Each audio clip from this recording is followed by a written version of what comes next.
of the aimless. I don't want to be one of the nameless. I'ma wake up with the mindset that one day I'm gonna make it. And I don't think I'll be fine if I don't break my limitations.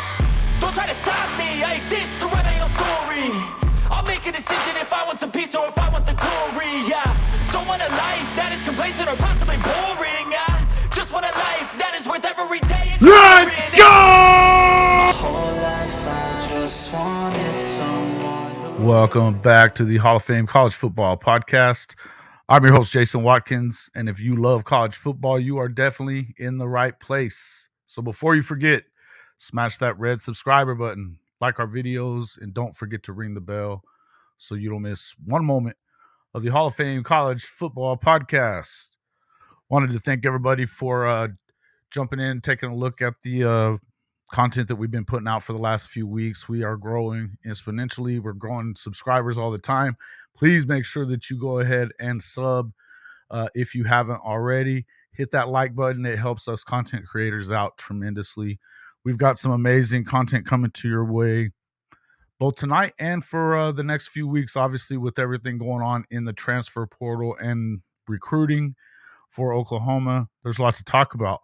So with that, I'm going to bring in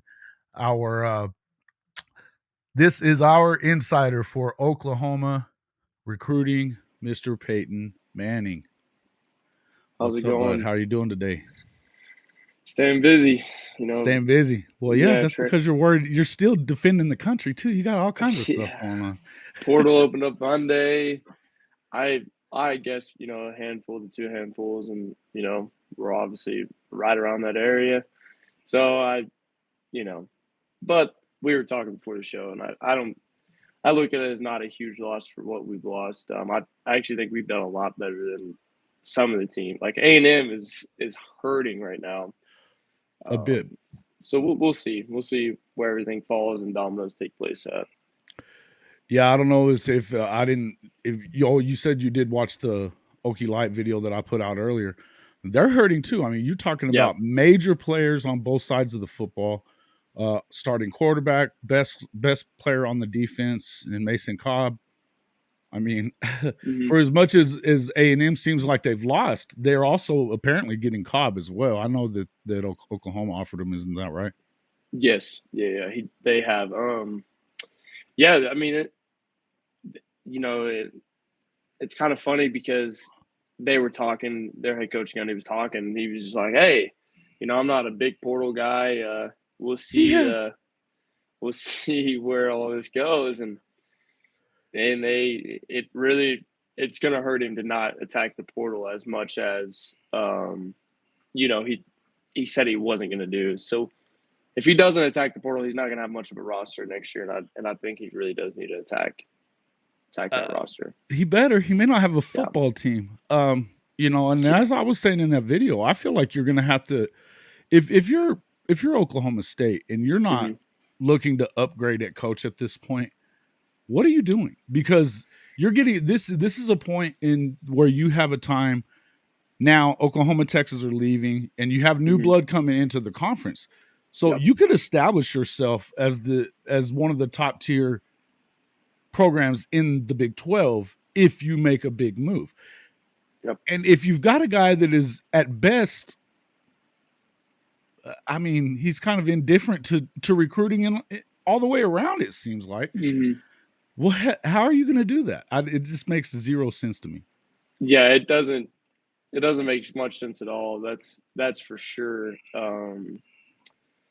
So if he doesn't, it's going to be interesting for sure.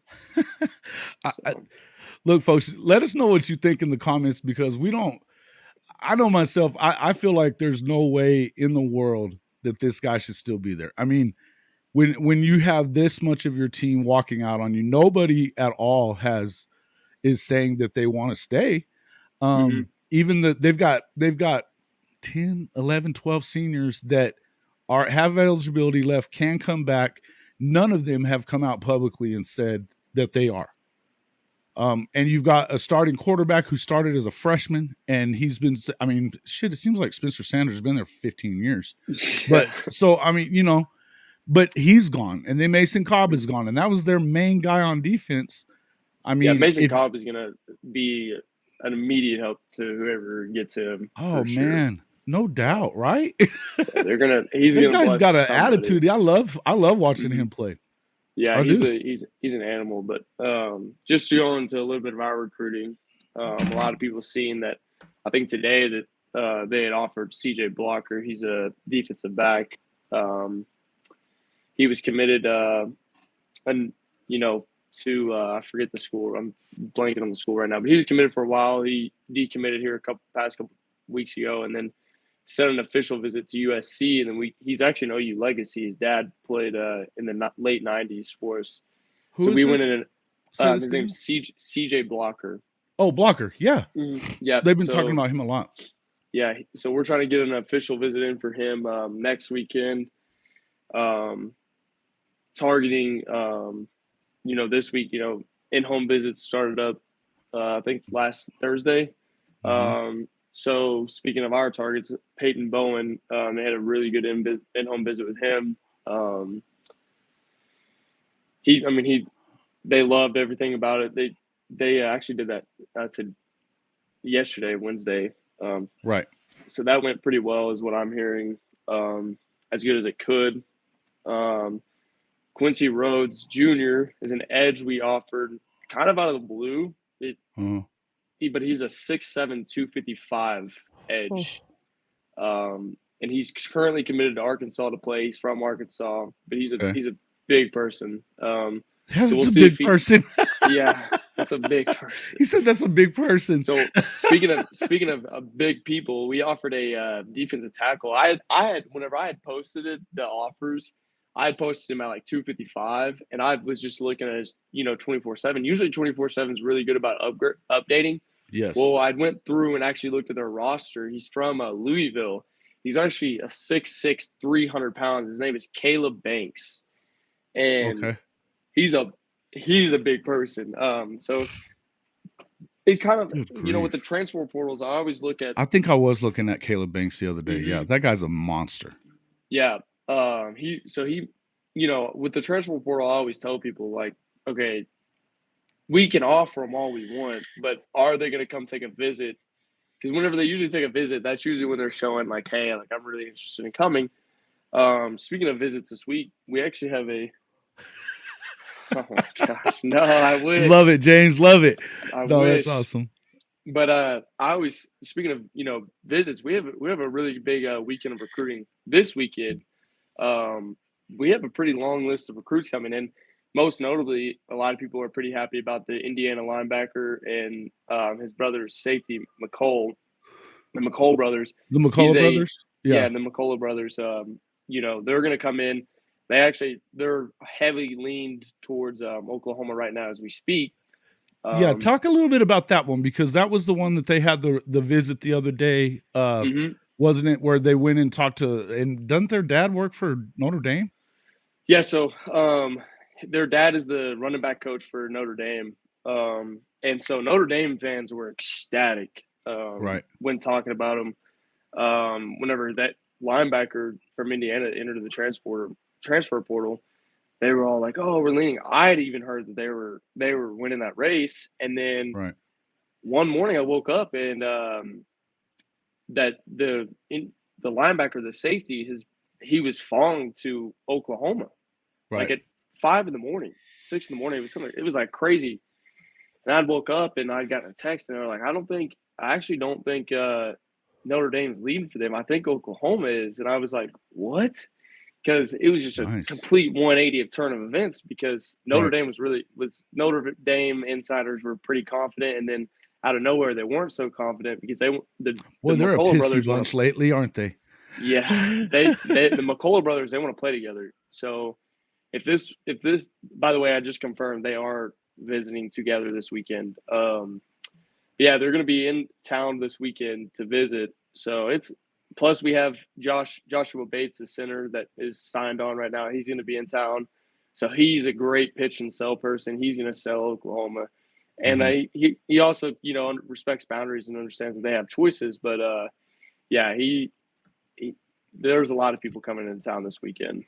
Which congratulations to Bates. He made 4-star this morning on the recent updates. So which was deserving. He's not a 3-star at all. Which also wait, explain that. Bates. So Joshua Todd Bates? Joshua Bates. Joshua Bates, yeah, he's our center that's signed on. He made a 4-star this morning. He got his 4-star.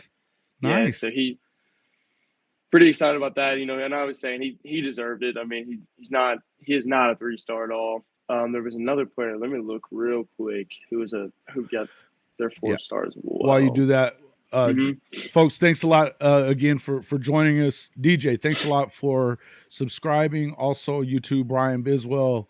We appreciate that, guys.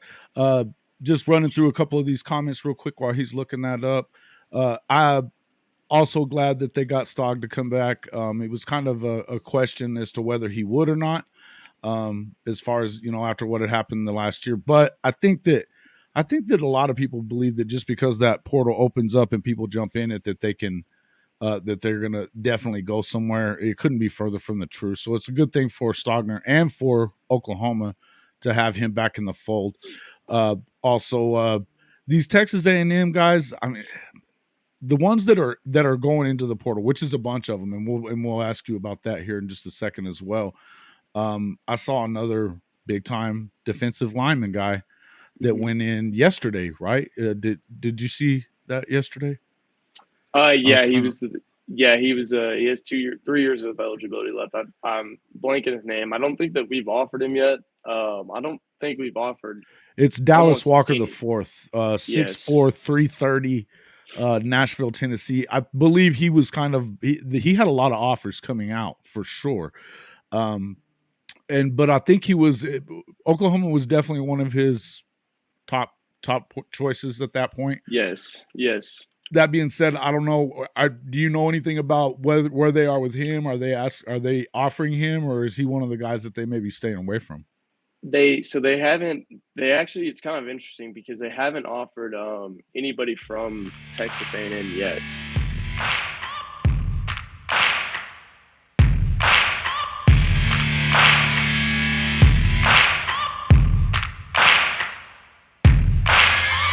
Searching for greatness in a sea of the dying and shameless, a sea of the aimless. I don't wanna be one of the nameless. I'ma wake up with the mindset that one day I'm gonna make it, and I don't think I'll be fine if I don't break my limitations.